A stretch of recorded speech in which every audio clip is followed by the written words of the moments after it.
administrasi bisa disebut yaitu mengelola sumber yang ada atau 7M tambah 1I untuk mencapai tujuan secara efektif dan efisien.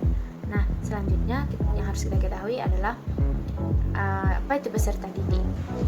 Jadi, administrasi peserta didik adalah suatu proses pengaturan terhadap peserta didik itu bukanlah dalam bentuk kegiatan-kegiatan pencatatan peserta didik saja, melainkan mencakup aspek yang luas agar tercapai tujuan pendidikan secara efektif dan efisien.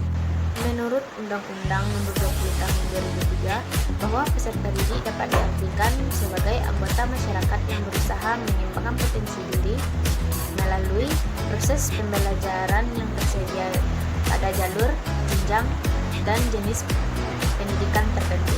Materi selanjutnya, proses administrasi peserta didik. Proses administrasi peserta didik dapat dibagi menjadi 8. Yang pertama adalah perencanaan dan penerimaan peserta didik baru. Yang kedua, orientasi peserta didik baru. Yang ketiga, bimbingan dan konseling. Yang keempat, pengaturan disiplin dan tata tertib sekolah. Yang kelima, pengelompokan peserta didik dan tata cara menentukan kedudukan peserta didik dalam kelompok. Yang keenam, pengelolaan kelas. Yang ketujuh, pencatatan data peserta didik dan instrumen-instrumen yang digunakan. Yang delapan atau yang terakhir adalah kenaikan kelas dan EPTA. Instrumen administrasi peserta didik. Instrumen administrasi peserta didik dapat dibagi menjadi 2, yaitu yang pertama secara manual, yang kedua secara elektronik. Yang pertama secara manual, adapun poin-poinnya yaitu yang pertama adalah buku induk siswa, yang kedua buku paper, yang ketiga daftar presentasi, yang keempat daftar mutasi peserta didik, yang kelima catatan pribadi peserta didik, yang keenam buku nilai, yang ketujuh buku lengger, yang kedelapan buku report, dan yang kedua itu secara elektronik.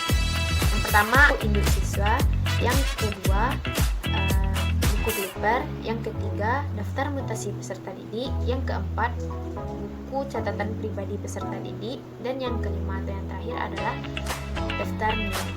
Adapun kelebihan instrumen elektronik, yang pertama adalah lebih cepat, speed, yang kedua lebih teliti, akurasi, yang ketiga kapasitas lebih besar, storage, yang keempat kemampuan mengulang, repetition, yang kelima mudah mengupdate, yang keenam mempermudah untuk mengirim dan mengirim.